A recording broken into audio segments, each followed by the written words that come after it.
me lo permite y escapándome un poco de la pregunta, quisiera abrir un debate con la presidenta de la Unión Europea, muy amable, que profundizaremos seguramente en la cumbre CELAC, América Latina y Unión Europea, ahora en julio, y que tiene que ver con este interrogante que durante todos estos años y últimas décadas viene fluyendo en las COPs, en las discusiones mundiales, en estos foros.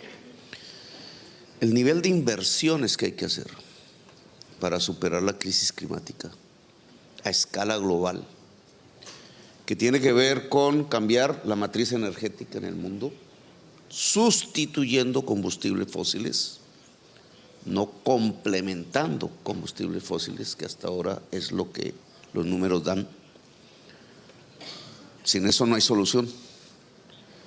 Dos, cambiando la movilidad hacia transportes públicos con energías limpias en todo el planeta. Tres, cambiando las formas de producir en la agricultura y en la industria,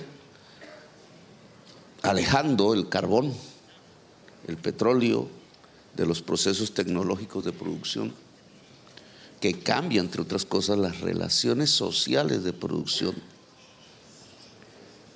Y eso en el mundo de la mitigación, para que la chimenea de gases efecto no siga fluyendo a la atmósfera, fundamentalmente en el norte, porque el sur absorbe como esponja parte de esa emisión. La selva del Congo, el Amazonas, Indonesia. Nosotros somos esponjas y el norte emite. Ya la esponja no es suficiente. Luego hay que hacer un esfuerzo en la mitigación, fundamentalmente en el norte. Pero nosotros, y este es el cuarto aspecto de la inversión, tenemos que hacer un esfuerzo en adaptación.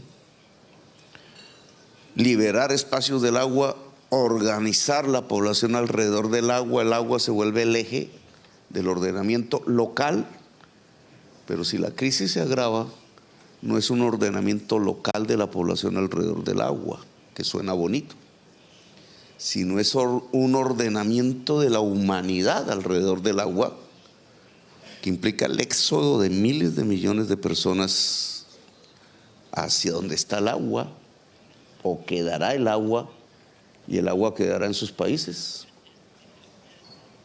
Y entonces hay una enorme tensión política creciente, porque el sur iría hacia el norte.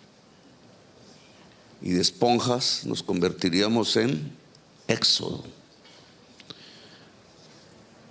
¿Cuánto vale? Que es ordenar el territorio, cambiar la matriz energética, cambiar las formas técnicas de producción en industria y agricultura, cambiar la movilidad. Billones de dólares o euros. Y entonces, este es el debate. El capital que se guía por la rentabilidad, y esa es su ley, o si lo queremos, el mercado, que es su manera de expresarse, el mundo de las mercancías, pueden llevar los recursos por sí mismos hacia esta financiación que se necesita, o está limitado. Y su límite, si no lo reconocemos, implica que el riesgo de extinción de la especie humana está sobre el tapete de la discusión política. Ustedes piensan que sí es posible. Las tasas carbón, los bonos verdes, los mecanismos bancarios, la posibilidad de crédito con tasa de interés para adelantar esta magnitud de proyectos, tanto en el norte como en el sur. La creencia que el capital le hace el mercado, que creó un Frankenstein, puede solucionar el problema del Frankenstein. Frankenstein es la crisis climática. Es decir, ¿puede el que originó el problema solucionarlo? Esa es una discusión teórica, política. He visto el debate de Nicolás Stern y señor House, premio Nobel, alrededor de estos temas, pero en el fondo ambos, uno más radical que el otro, reflejan que el mercado puede hacerlo. Sin embargo, los números hoy de emisiones frente a la crisis climática dice que no. Estamos fracasando. Es decir, la vida humana está fracasando en el planeta. Y entonces, y es mi propuesta, porque no se trata, sería interesante a principios del siglo XX, no se trata de una guerra contra el capital, ya no hay tiempo, no hay tiempo. Se trata de admitir que el capital, leas el mercado, tiene un límite, que puede acompañar solo procesos hasta donde son rentables, pero que la mayor parte de la inversión que se necesita, de los recursos que se necesitan para de verdad superar la crisis y proteger la vida, van más allá de la rentabilidad. Es decir, no se sujetan a la rentabilidad, es decir, ni el mercado ni el capital pueden ayudarnos en la mayor parte del espacio, solo complementan. Y entonces aquí vienen unas propuestas que quiero dejar sobre la mesa y que no son suficientes, pero que yo creo que serían importantes. Es decir, la crisis climática implica un gran plan Marshall global de inversiones que el capital privado no daría sino en una escala limitada.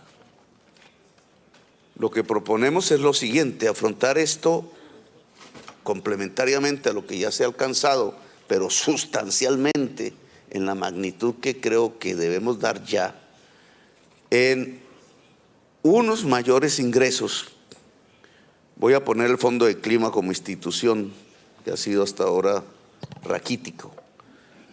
Unos ingresos adicionales que tendrían que salir como una taxación a las transacciones financieras mundiales, la Q de Tobin, le llaman en teoría los economistas, pero aplicado y destinado a financiar las acciones mundiales para superar la crisis climática, y una reducción de la deuda pública en todos los países de la tierra, que no es una condonación, ojo, porque si no se afectaría el mundo de los pensionados de los países ricos, porque a través de este sistema de construcción del sistema financiero mundial han terminado los fondos de pensiones de los países ricos siendo propietarios de los títulos de deuda de los países medianos y pobres de la tierra. Y entonces, si se condona por un lado, se le quita las pensiones por el otro lado a la gente. Una dinámica un tanto perversa. Lo que nosotros proponemos es cambiar deuda por acción climática. La experiencia del COVID, del FMI con el COVID, muestra un balbuceo de lo que se podría hacer hoy en la práctica, que es una emisión mundial de derechos especiales de giro, que es una emisión monetaria, para ponerlo en términos económicos. La crítica es que elevaría los precios a nivel mundial, una inflación mundial. Si traemos otra vez a Mr. Keynes hoy, al siglo XXI, nos diría que si esa emisión mundial de derechos especiales de giro, que tendrían que ir no a cada país, sino al Fondo del Clima, para una distribución progresiva de sus efectos, es decir, más a los pobres que a los ricos, sería un pago a los fondos prestatarios de capital prestado, fondos de pensiones, etcétera, un pago que aumentaría la liquidez mundial de dinero, pero que se aplicaría en inversión productiva por parte de los países, porque estos, al reducirse la deuda y el servicio de la deuda, tendrían un espacio presupuestal que se dedicaría a la acción climática. Eso es cambiar deuda por clima.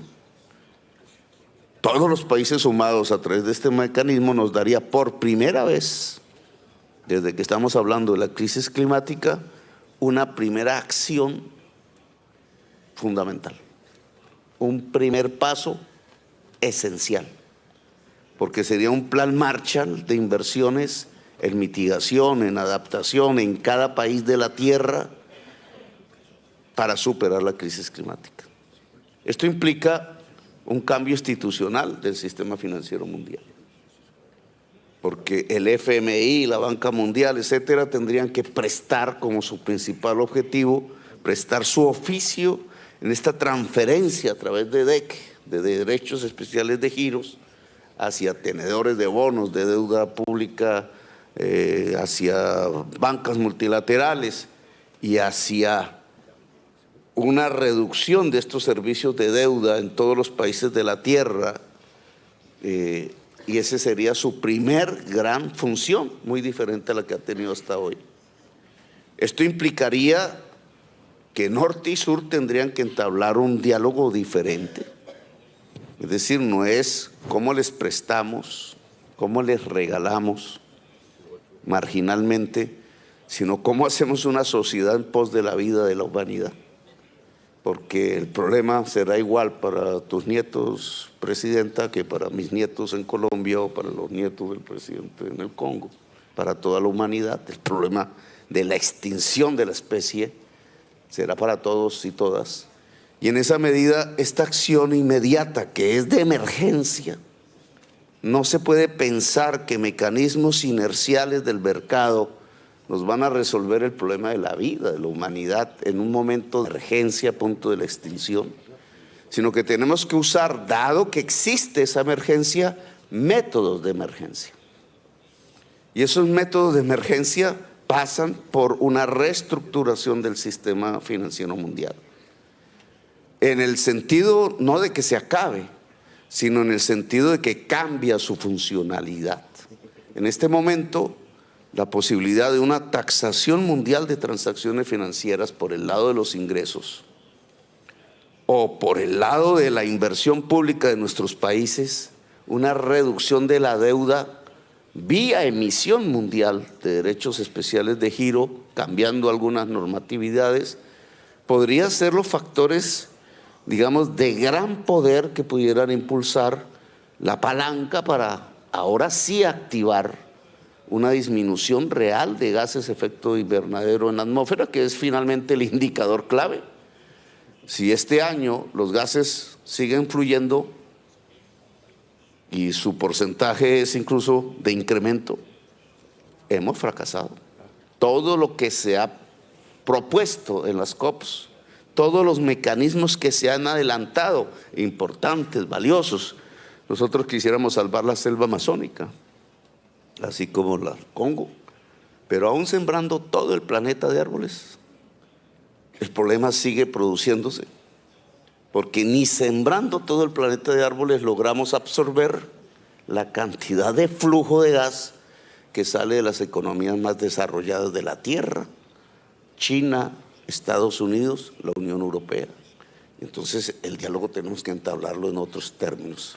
Les propondría que de aquí saliera un grupo de expertos, expertas, economistas, gente que haya trabajado el sistema financiero mundial, de cara a la COP de Dubái, para llevar un informe de reforma del sistema financiero mundial para financiar en gran escala las acciones contra el clima. Podría ser una idea concreta que saliera de esta reunión. No es luchar contra el capital, y termino aquí. Pero sí es un nuevo paradigma. Llevamos 40 años todos los países bajo la misma creencia religiosa. El mercado nos lleva al bienestar general de la humanidad. No, nos lleva a la extinción. Se acabó el paradigma dominante de la economía de los últimos 40 años. Pero ahora se trata de recuperar la potencia del Estado, de la planificación humana, a una escala global, multilateral, para que sin entrar a decretar el fin del mercado, no, maximizarlo hasta donde pueda dar en su límite en la acción contra la crisis climática, ahora podamos hacer una gran inversión pública liberando deuda, de tal manera que este nuevo espacio, que le llamo el Plan Marshall contra la crisis climática, pueda darse y ahí sí lograr que los números funcionen. Es decir, que las emisiones de gases de efecto invernadero tiendan a cero, que es la única manera que tenemos para salvar la especie humana y la vida en el planeta Tierra. Gracias.